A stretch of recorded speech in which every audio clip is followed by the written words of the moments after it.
record-breaking home run. He was in the bullpen and caught it. True story. Tom House was a former Major League Baseball pitcher. I remember him. I remember him. That's an amazing memory to have. Yeah. Well, in fact, I think it's been, we didn't put it on this, but somebody reminded me of it this morning, and I remember Tom House being the guy. And that was it. You have to remember, the Hank Aaron home run was the moment in baseball for many, many years. Like, it was the moment. It still is. Yeah. I mean, we watched it. You're like, yeah, I remember Vin Scully called it. So this is interesting. It's official. Tom Brady is the 2 best quarterbacks of all time.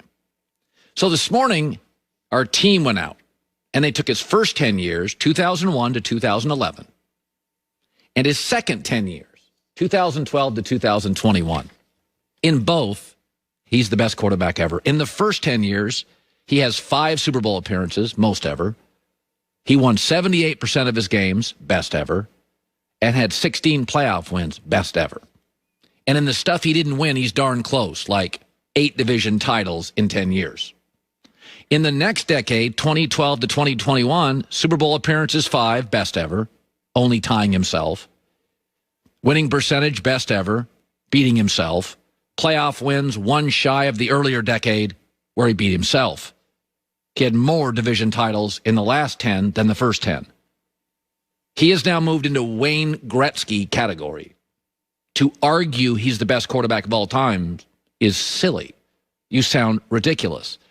Of all the greats, Maradona, Pele, Messi, Ronaldo, these are lively debates. Federer and Djokovic.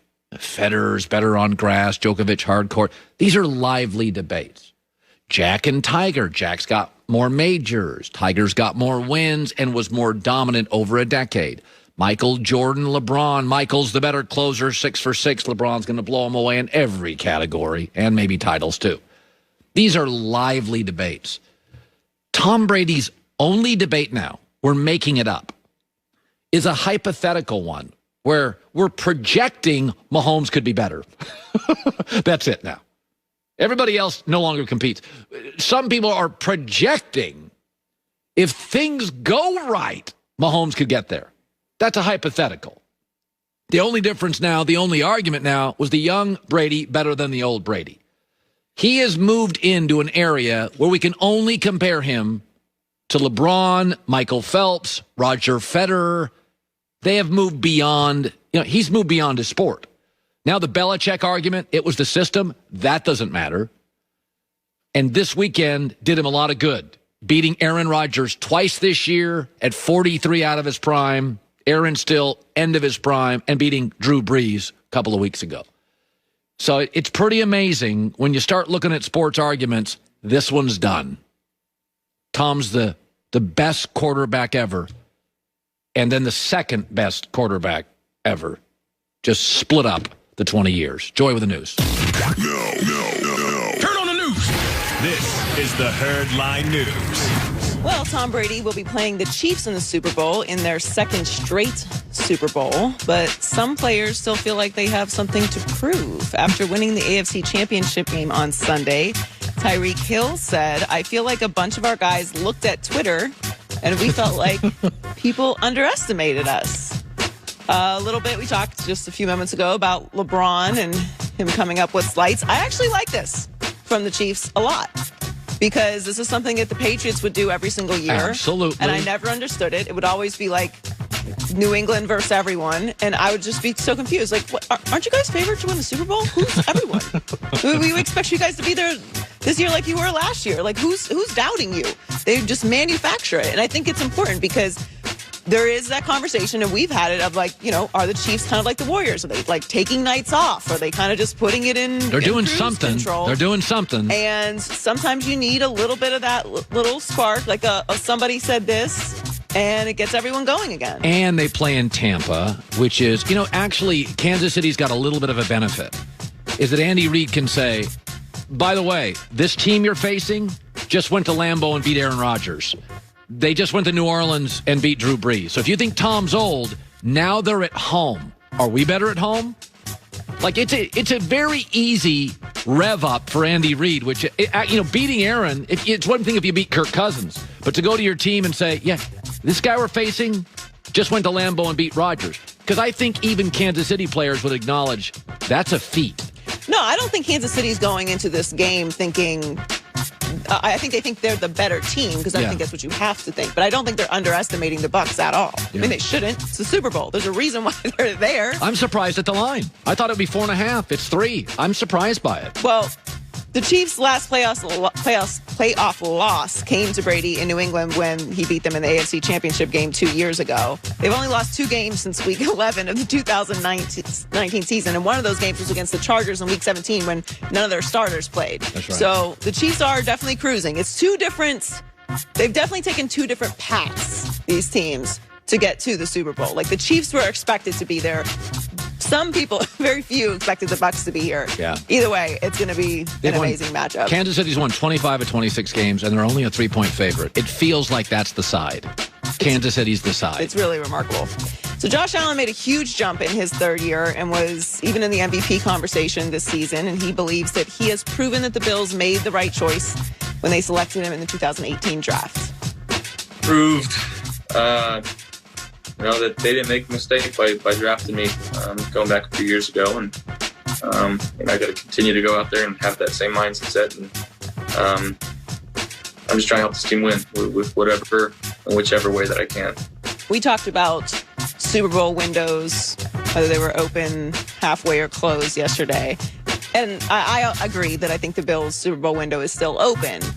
However, they don't do what the Packers did and draft Jordan Love in the first round. Make a significant effort with your top picks to supplement what you're already doing, like perhaps a running back. You know, it's interesting. Here's how good California. So this weekend, 3 of the 4 quarterbacks in the games were from California high schools. Think about how good California high schools are. They're so good that Josh Allen was not offered a Pac-12 scholarship. Kawhi Leonard was not offered a Pac-12 scholarship. Aaron Rodgers out of high school was not offered a Pac-12 scholarship. Isn't that amazing? There's 39 million people. There's so many high schools and so much talent that Kawhi Leonard, Aaron Rodgers, and Josh Allen, the major conference out here, said, just not really good enough to get an offer. And by the way, they're all still... Well, not Aaron, but Josh Allen and Kawhi are still fairly young. They're not that far removed from that. It just 3 of the 4 quarterbacks this past weekend, California kids. Well, he's right. He did an amazing job developing over the last couple years. And they're very lucky, and he is as well, that they didn't lose Stable, because that's another year of being in the same system and running it back. But Sean McDermott said today that they're going to focus on shoring up the running game. I mean, they really struggled running the ball against the Chiefs. So Texans fans everywhere are hoping Deshaun Watson will stay with the team in 2021 despite all of the turmoil reported between him and the organization. Even the city's mayor made a plea for Watson to stay. He tweeted, "Houston loves Deshaun Watson and the Texans." And the Houston Texans. Houston is a great city that is hungry to back our players and team. As a mayor of a city that is second to none, I pray we move forward together. A lot of praying in Houston. I value Deshaun Watson as a player, but I respect him even more as a person. I know he loves the city because I've seen how much he has given of himself and his treasure to the people in this city. I'm humbled to be his mayor, and I hope that won't change anytime soon. You know, this situation with Deshaun Watson is very interesting because sometimes when this happens, the media and the fans are immediately on the side of the organization and very rarely fully back the player. But I think Houston's done such a horrific job, really overall as an organization, handling things over the past couple years, but also handling Deshaun Watson, coupled with the fact that he is such an incredible player and put up unbelievable numbers in a terrible season. He's also such a great character person. Well, think about it. You could argue the 2 character guys in the league. Well, I mean, there's a lot of great players, a lot of good dudes. Of course. But given to their community, J.J. Watt and Deshaun Watson, and they've both publicly complained about the organization. So when J.J. Watt goes out and complains, it gives huge credibility to Deshaun's actually a pretty quiet guy. Yeah. J.J. Watt's not. So these are very giving guys, and they've both in the last month said, this is not good enough. It is. It's very damning. Everybody's pro player. Everybody's pro J.J. Watt. I'm pro J.J. Watt, and I've been critical of J.J. Watt. But because also neither one of them are drama guys, to your point. Like, J.J. Watt's a little more vocal than Deshaun, I would say. But to your point, like, they're never complaining. There's never any, like, unnecessary drama. I am making one prediction this offseason. J.J. Watt to the Packers. I still contend it's exactly what they need. He played at Wisconsin, go to a winning culture. I think it's a great fit. I don't think that J.J. Watt or Deshaun Watson are going to be on the team. I think you're right. I think today you're right. And by the way, they'll miss Deshaun more than J.J. Watt. They will. You're never going to get value for Deshaun Watson. But you couldn't get. I don't know how Nick put it together. You couldn't get 8 first-round picks and to be valuable enough for Deshaun Watson. But you